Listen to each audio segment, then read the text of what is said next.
Well, the number one issue has got to be our sovereignty as a country. The threats that President Trump has made to the country of Canada, threatening our sovereignty, really putting our economy into chaos through all these tariffs, even before he launched it worldwide, is just inexcusable in my mind. Our relationship has been changed forever, and it's something that we need somebody strong that's going to be able to deal with this moving forward. Not only to deal with Donald Trump himself, but also to unite Canadians and to take some of the fear away that Canada will survive the Trump presidency. Who knows what will happen in 4 years' time, but let's hope that it can be the start of repairing our relationship with our good neighbors to the south. Another election issue that in my mind is those issues that affect senior citizens. I'm talking about our investment portfolios, our retirement accounts. We want to make sure that first and foremost that our government subsidies in the form of our old age security and our Canada pension plans are kept up and in good running shape, and the government is not using those funds for general purposes, that it's kept for the purpose that it was intended. Secondly, we want to make sure that the government is being very proactive in keeping our registered accounts, whether it be RSPs, TFSAs, RIFs, LIFs, all these registered accounts viable so that we can enjoy the fruits of our labors and our investments as we get older and retire. And the people coming up behind us, the next generation, are looked after with their investments. The other issue that is very important to me is our universal health care system. Canada has a wonderful system where we are all looked after for our health services. And this comes from the federal government, gives money to each province, and each province then directs that money to pay for their citizens' health care.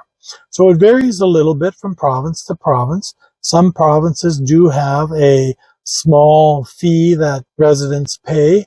Now in British Columbia here, it is free. We don't pay anything for it. The government looks after it. It really is a good system. And I want to make sure that that system is protected. So when I hear of circumstances where certain premiers are starting to privatize certain areas of healthcare in their province, it makes me nervous that we're slowly starting to slide into a more user-pay system. And I don't think that anybody in Canada wants to start sliding towards like the system they have in the United States. Perhaps because I'm retired now and getting older, the importance of that is this is the point in my life where I'll probably start needing that service more and more. The other issue that I have is immigration. I know this is a real hot topic for a lot of people and it can be very controversial, but in my mind, let's face it, we need immigration to keep the country financially viable.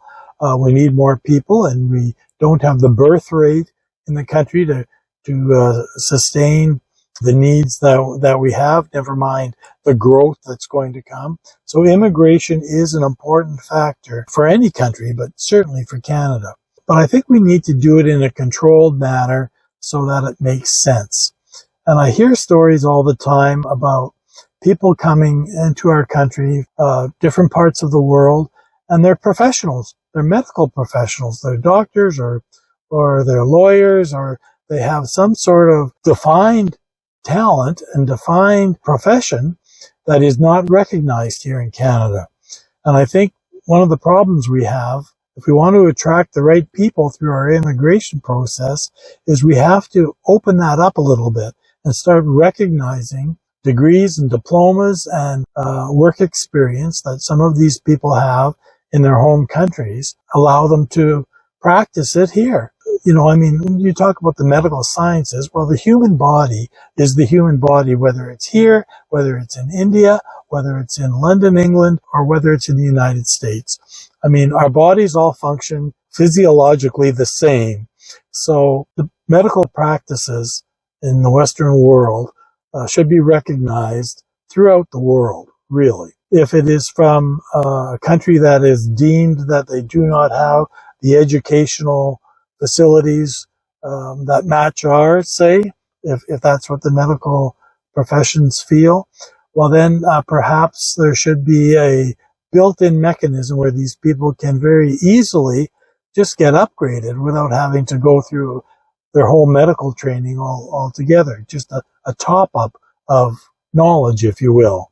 And then finally, I'd like to see a policy brought in where our government takes a serious look at term limits. And I mean term limits for the Prime Minister, term limits for the leadership of parties, and term limits for members of Parliament as well. I don't know what that limit would be. It doesn't have to be the 2 years or 4 years that other countries adhere to. But I think that after being elected, say, twice, an 8-year period is a good stint for politicians in Canada. I think any more than that, and you start running into the issues of, well, it goes to their head, power becomes corrupt, and we run into problems. At the same token, to make sure there's incentives for people to run for office, these people should be paid appropriately, and I think they are, from what I understand, but perhaps that needs to have an impartial review. So it's not politicians that are reviewing what their wages are, but perhaps there's a delegation from the public sector, that public and private sector, that come in and decide what politicians should be paid for appropriately. Perhaps it more readily matches what the equivalent would be in the private sector. And finally, I really truly believe that we have to pay more attention to our military. I think Canada is such a vast, large country, the second largest landmass country on earth, and we're number 26 in our military out of 144 countries. I think we need to spend a little bit more money, actually a lot more money, on our military and our defense. Specifically, I used to say specifically with the North, because as the North opens up, that's going to be a bigger issue, and that's coming to light now with Trump and Russia and a lot of what you're hearing in the news right now. But we have to pay attention to that, and we have to make it happen, and we have to do it quickly. I mean, one of the things that we get caught up in Canada, as I think a lot of countries do, is we seem to study everything to the hilt, to the point that nothing actually gets done for about 20 years. Well, we're at the stage now where we don't have the luxury of waiting that long to make things happen. We have to get people in place that are going to take charge, make decisions, start spending the money where they need to, and start making these things happen. So if that means building military bases in the north and propping up our border with the United States, our security to the south, then we have to start paying attention and doing that. If it means we have to hire more border agents at airports to start making sure that the right people are coming into the country, then we got to do that. And maybe we do that like the Americans do and start putting Canadian agents in foreign airports so that they go through the pre-customs checks in airports before they even get on their airplane to come here. And then we have to make sure that our borders are also protected with all these container ships and everything that are coming in. I mean, so much can be smuggled in on these containers that aren't even checked. They say that less than 1% of containers are really checked. Well, let's change that and let's make that a priority to protect our borders, make it part of the expectation when things are shipped that there's going to be a delay at the border, because instead of doing 1%, let's do like 20% and put the money towards what's needed to make that happen. You know, recently there was a shipment from Mexico, of all places, of cars that came into Canada to be, how cars go back and forth as they're built between Canada, the United States, and Mexico, because parts are all split up between those three countries and they're assembled, part here, and part here. Well, in Canada, a shipment of cars came in by train through the United States, and they found all these drugs under the floor mats. I mean, the United States didn't find them, and Canada luckily did find it, and it was a huge haul that was caught. Well, we have to make sure that more of that is not happening.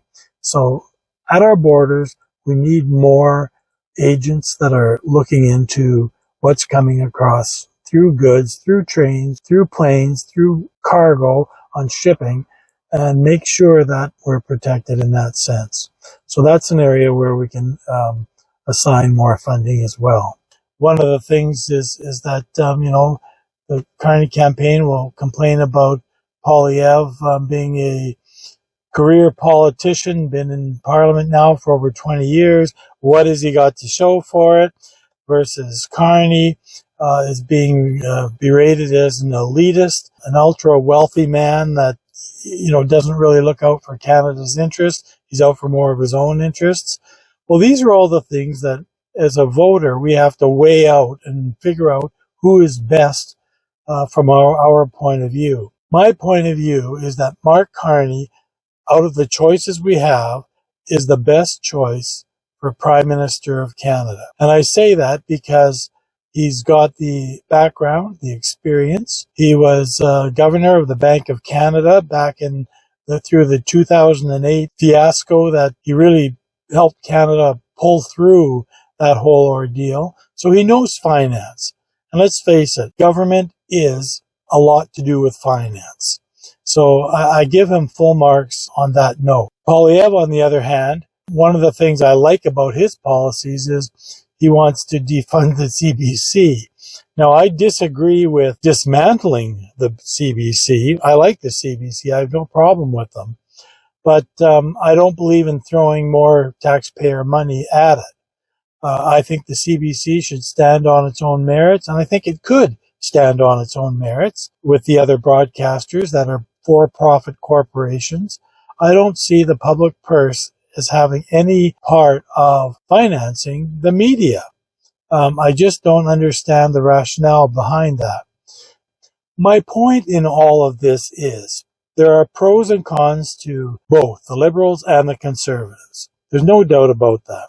I like a lot of things that Poilievre stands for, and I like a lot of things that Carney stands for. I'm not going to be able to make a decision on who to vote for by thinking I have to agree with everything that one person or the other says or believes in. I know that's not going to happen. You're not going to be able to satisfy me on all policies.